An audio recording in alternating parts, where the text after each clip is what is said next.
Underground money rat.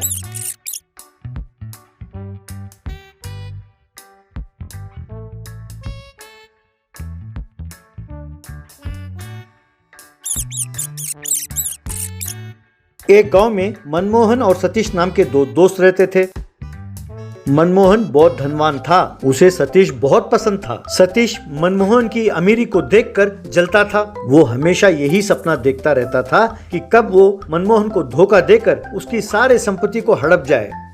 एक दिन सतीश मनमोहन से, यार मनमोहन, मैंने एक बहुत बढ़िया बिजनेस प्लान सोचा है जिससे हम दोनों की लाइफ सेटल हो जाए, लेकिन उसके लिए हमें बहुत भारी रकम इन्वेस्ट करना होगा। अगर हमने 50 करोड़ रुपए इन्वेस्ट किए तो सिर्फ 2 साल में वो दुगना हो जाएगा। पैसे तुम्हारे और सूझबूझ मेरी। क्यों, क्या कहते हो? दोनों मिल गए तो बस धमाका हो जाएगा। कहकर उसने मनमोहन को एक बिजनेस प्लान बताया। मनमोहन ने सतीश पर पूरी तरह भरोसा किया। उसने अपनी सारी संपत्ति बेच डाली और सतीश को 50 करोड़ रुपए नकद दिए।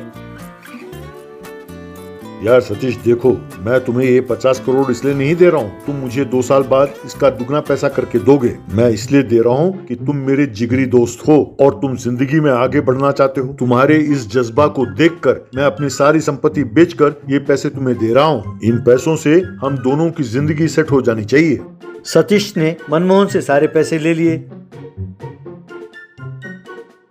और उनमें से थोड़े पैसे खर्च करके उसने अपने लिए एक बहुत बढ़िया सा घर बना लिया और बाकी पैसों को उसने अपने घर के अंदर से ही एक अंडरग्राउंड घर बनाया और उसमें छिपा दिया।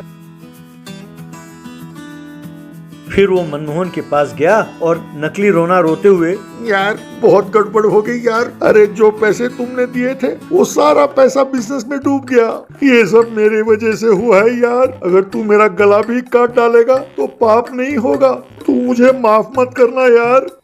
कोई बात नहीं यार, रहने दो, तुमने जानबूझकर थोड़ी किया है। अरे बिजनेस में तो उतार चढ़ाव होता ही रहता है। जब मैंने तुम्हें पैसे दिए थे मैं इन सब के लिए तैयार था। कोई बात नहीं यार, रहने दो। सतीश अपने मन में, मैं नहीं जानता था कि तू इतना भोला है। अगर तुम्हारी जगह कोई और होता तो अब तक मुझे पुलिस के हवाले कर चुका होता, ऐसा उसने सोचा। मनमोहन गांव के बाहर एक झोपड़ी बनाकर वहां रहने लगा। सतीश ने मनमोहन की झोपड़ी के बाहर छोटू नाम के लड़के को पहरे पर रखा। इसका कोई भरोसा नहीं है, तुम इस पर नजर रखो। यहाँ जो कुछ हो मुझे फौरन पता चल जाना चाहिए, याद रखो। कुछ दिन बीत गए। एक साधु मनमोहन की झोपड़ी के पास आया। भवति भिक्षाम देहि। तब मनमोहन एक कटोरी में चावल लेके आया और उस साधु की झोली में डालकर साधु को प्रणाम किया। तब उस साधु ने मंद मुस्कुराते हुए, मैं तुम्हारी मदद करने के लिए ही तुम्हारा घर ढूंढता हुआ आया हूँ। मैं तुम्हारे बारे में सब कुछ जानता हूँ और तुम्हें जो धोखा दिया है उस दोस्त के बारे में भी जानता हूँ। उसने तुम्हें बातों में फुसलाकर तुम्हारी सारी जायदाद को हड़प कर उसने सारा पैसा जमीन के नीचे तहखाने में छुपा कर रखा है। अब भी उसने तुम पर नजर रखने के लिए एक लड़के को नियुक्त किया है। मैं तुम्हें चूहे के रूप में बदल दूंगा। तुम उस तहखाने में जाओ और सारे पैसे को नाश कर दो। तुम्हारे पैसे तुम्हारे पास वापस आ जाएंगे, मुझ पर यकीन करो। कहकर साधु वहां से गायब हो गया। तब छोटू तुरंत सतीश के पास दौड़ता हुआ गया और उसने जो कुछ देखा सब सतीश को बताया। सतीश गुस्से में आकर, क्या? अरे चूहे के रूप में आकर मेरा सारा पैसा का सर्वनाश कर देगा है? अरे मैं भी देखता हूँ कि वो चूहा मेरे घर के अंदर कदम कैसे रखता है। उस दिन रात को मनमोहन ने बहुत सारे चूहे पकड़े और सतीश के घर के पास उन्हें छोड़ दिया। सतीश ने अपने घर के चारों ओर बहुत सारे चूहेदानों का प्रबंध किया। मनमोहन के छोड़े हुए सारे चूहे उन चूहेदानों में जाकर फंस गए। सतीश उन चूहों को देखते हुए, अरे मनमोहन, मैं जानता हूँ कि इन चूहों में से एक तुम हो। तुम समझते हो मैं नहीं जानता कि तुम क्या करने वाले हो? मैंने तुम्हें इस चूहेदान में पकड़ के रखा है। मैं भी देखता हूँ कि तुम मेरे पैसों के पास जाते कैसे हो। तब मनमोहन ने साधु को याद किया और एक चूहे में बदल गया। उसने सतीश के घर के पास कुछ ही दूरी पर एक सुरंग बनाना शुरू किया। वो उस सुरंग में ड्रेनेज पाइप के सहारे सतीश ने जहां पैसे छिपा कर रखे थे वहां चला गया।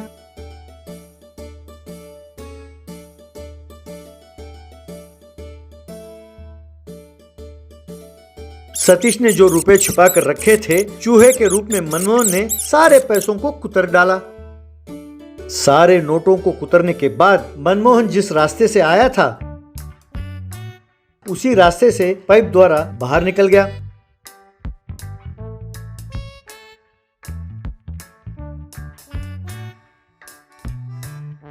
फिर उसने साधु को याद किया तो वो फिर से आदमी के रूप में बदल गया। अगले दिन मनमोहन सतीश के घर गया। मनमोहन को देखकर सतीश दंग रह गया। उसने सारे चूहेदानों में चूहों को देखा, फिर मनमोहन को देखा और फिर मनमोहन से, अम्मा तुम, अरे यार तुम यहाँ आए कैसे? अच्छे लोगों के साथ हमेशा भला ही होता है। भगवान ने साधु के रूप में आकर मेरी मदद की है। एक बार तुम अपने तहखाने में जाकर देख लो। तहखाने में सतीश ने जाकर देखा कि सारे नोट कुतरे हुए पड़े थे। ये देखकर वो रोने लगा। साधु की कृपा से मनमोहन की सारी संपत्ति उसके पास वापस लौट आई और सतीश गांव के बाहर झोपड़ी में रहने लगा।